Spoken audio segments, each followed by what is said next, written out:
You want to support Roland Martin Unfiltered? Be sure to join our Bring the Funk fan club. Every dollar that you give to us supports our daily digital show. There's only one daily digital show out here that keeps it black and keep it real. As Roland Martin Unfiltered. Support the Roland Martin Unfiltered daily digital show by going to RolandMartinUnfiltered.com. Our goal is to get 20,000 of our fans contributing $50 each for the whole year. You can make this possible. Roland Martin Unfiltered. Folks, in a recent column written for the Center for American Progress, the issue of policing during the coronavirus epidemic was raised. Now, we've shown you the videos of young black men being arrested and harassed by police in stores for wearing masks. In New York City, they literally tackled a young boy because he was trying to sell some candy.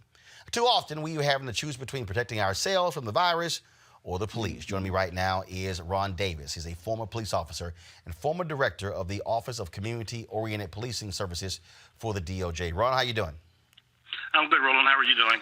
Doing good. I mean, when you see these stories, first of all, somebody had a great video earlier where they showed police in Spain coming across people who don't have masks on and handing them a mask, and then right. American police dragging people off of buses and being physical with them because they have no mask. Right. I saw the videos where they're handing out, and that's the better method, of course. This virus should be teaching us in law enforcement that police now are part of public health. We've been advocating that for years. I know yourself and many others that we should take a public health model, which is do no harm first. And we should be out there encouraging and supporting people into the habits that we know are going to make us safe. And so we can't afford stereotypes about who wears a mask. And we can't be using force to try to get compliance because using the force violates the 6-foot rule. So I think we're about to see some changes that many of us wanted from the front end, but now the virus is going to highlight, illuminate that, and kind of require it because now the officer safety and the community safety are very much linked together. Well, I mean, we're showing the video right now, the brothers who went in a Walmart store, and again, they had masks on, and that was in order. We're showing the video here, the doctor in Miami, where they claim, trash was being thrown out, and they couldn't even see the back of his van from the other direction. I mean, just the making up of stories is just what's also just trips me out every time we show one of these videos, and they act as if we're just dumb as hell and we don't see the game. No, game recognized game. That's very true. No, I think we're at the point now. It's you're still going to have. I think you already know this. There's something like 16,000 individual police departments and sheriff's offices around the country. Unfortunately, instead of being linked together in training and standards and in Constitution, very independent. And so you're going to see in some places are going to evolve quicker than others.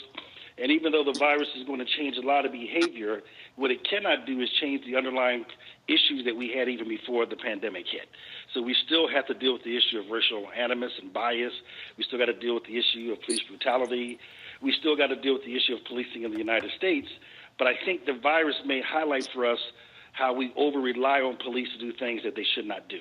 And that would also include public health. Well, so we should come part of the model where we're there to help.